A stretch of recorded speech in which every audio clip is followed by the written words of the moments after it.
Chegou a hora da entrevista do dia com Denise Campos de Toledo.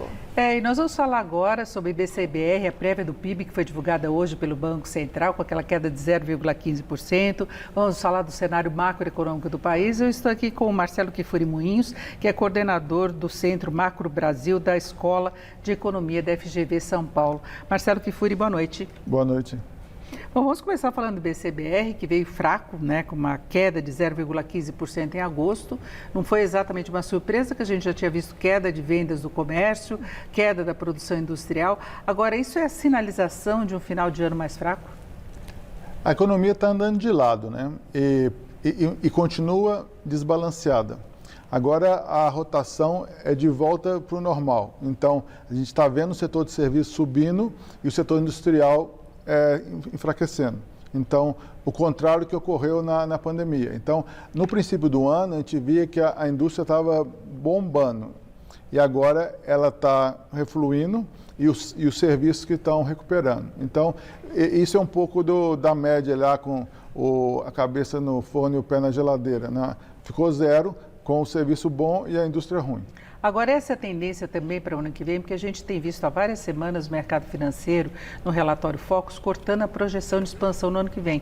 Já está por volta de 1,5%, a FMI também cortou, o Banco Mundial também cortou a projeção de Brasil, apesar de, no mundo, a gente ter projeções melhores, né? Denise, um ponto interessante é que a economia brasileira, depois da recessão de 15 e 16, ela já estava crescendo uns 3 anos seguidos, ao redor de 1,5%.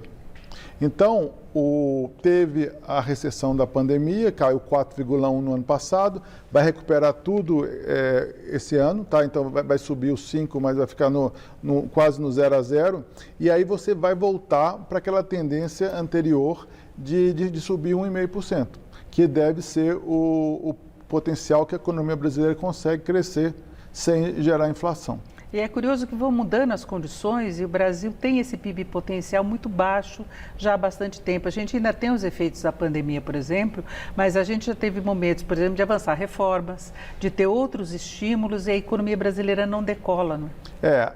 Você teve algumas reformas, mas a produtividade continua muito baixa. Não houve grandes avanços, né, nessa agenda aí de tentar, por exemplo, também investimentos de infraestrutura não decolaram.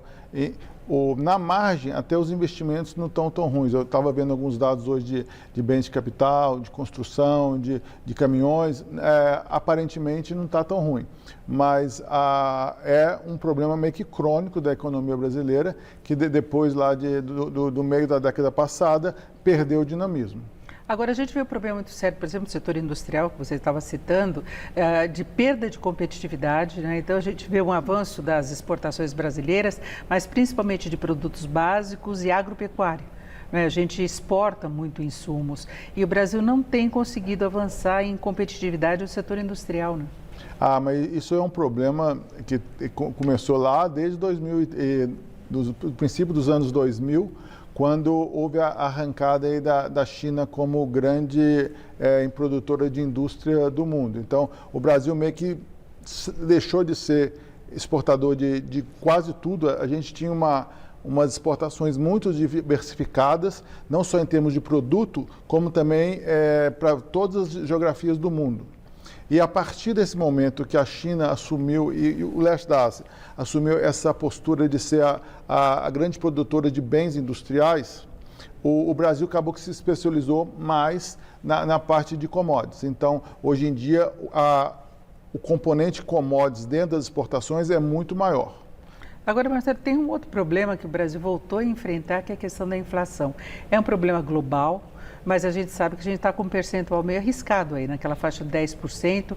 É uma inflação muito pesada, que corrói renda e talvez colabore para essa perspectiva de crescimento menor, não é? Sem dúvida, o crescimento vai ser um pouco menor no próximo ano, porque o Banco Central está tendo que segurar a política monetária para tentar evitar que perca a coordenação das expectativas de inflação. Mas a inflação alta está sendo um fenômeno mundial. Quase todos os países emergentes também estão subindo os juros. Essa semana o Chile, por exemplo, subiu a taxa de juros 125 pontos percentuais. Não, 1,25 ponto percentual. E foi uma surpresa.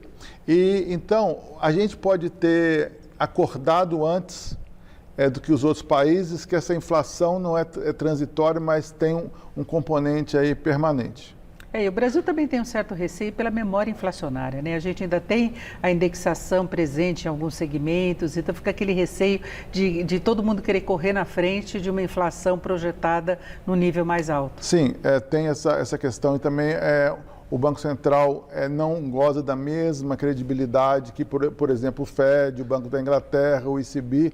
Então, o remédio acaba que fica um pouco mais amargo, né? Mas se a gente vê a inflação, é um fenômeno de commodities, é um fenômeno mundial. Só que no Brasil teve uma coisa que nos pegou na contramão, que geralmente quando o preço de commodities sobe, o real fica mais forte. E esse ano, não esse ano, mas a partir do meio do ano passado, o câmbio movimentou na direção errada do que costumava a andar, né? Então, ele enfraqueceu, o real enfraqueceu, né? A taxa de câmbio passou de 4 para 5 e 5,5, e ao multiplicar isso pelos preços das commodities muito mais elevadas, gerou esse fenômeno inflacionário. Então, uma medida líquida e certa desse problema de commodities é o índice de commodities do Banco Central. É muito parecido com o IBCBR, é o ICBR. O ICBR, desde o meio do ano passado, subiu 80%. E a gente sabe que o dólar tem relação não só com a economia, mas com política também, tem o fator risco. Se imaginar, por exemplo, você citou a questão das exportações, que a entrada dos recursos provenientes pudesse ajudar a segurar o câmbio, se imaginava que juros mais altos atraíssem mais capital para o Brasil, e isso não está acontecendo, né? Sim, eu sou da corrente dos economistas que acha, assim, dos macroeconomistas que seguem a política monetária, que acha que o Banco Central exagerou um pouco ao colocar a Selic em 2% no ano passado. Isso, ao mesmo tempo que a Selic estava em 2%, o governo federal injetou muito dinheiro em gastos, óbvio que eram absolutamente necessários, no auxílio emergencial, e gerou um déficit público muito alto, em cerca de 10%. Do PIB. Então, essas duas coisas juntas geraram uma saída forte de capitais no segundo semestre do ano passado. E aí o câmbio deu aquela desvalorizada maior que quase todos os outros países. Tá? Então, o Brasil colocou o juros mais baixo que todos os outros emergentes e também aumentou os gastos fiscais mais que quase todos os emergentes. Então, o resultado disso foi o enfraquecimento do PIB do câmbio no ano passado. Aí, esse ano, quando parecia que ia voltar para baixo de 5, você teve uma série de problemas políticos, até com alguns riscos institucionais e brigas no Congresso por qual seria o orçamento, quanto que cada um ficaria de emenda parlamentar. Isso gerou um ambiente que não permitiu que a taxa de câmbio apreciasse e atenuasse esse efeito aí do aumento das commodities. E agora nós ainda temos de novo risco fiscal também. Então, aí vamos dividir isso em duas partes. A arrecadação está bombando. Então, o aumento de arrecadação real tem sido nos 2 dígitos. E o déficit público esse ano vai ser até muito mais baixo do que estava se prevendo no princípio do ano. Talvez fique em 1,5%, 1%. Então, vamos voltar com o déficit público o mesmo nível que a gente estava em 2019, que é uma boa notícia. Sim. Mas a má notícia é que a gente está já em campanha eleitoral. Não só o governo federal, mas também o Congresso. E a fraqueza política do governo no Congresso tem permitido que os políticos do Centrão abocanhem mais parcelas do orçamento. E isso gera nervosismo no mercado financeiro, que em última instância são os que ditam quais são os preços da economia, principalmente câmbio e juros. É isso, então estão colocados aí os desafios da economia brasileira. Marcelo Furimunhos, agradeço muito a sua participação. Marcelo, que é coordenador do Centro Macro Brasil da Escola de Economia da FGV São Paulo. Muito obrigada, uma boa noite. Boa noite. Com vocês.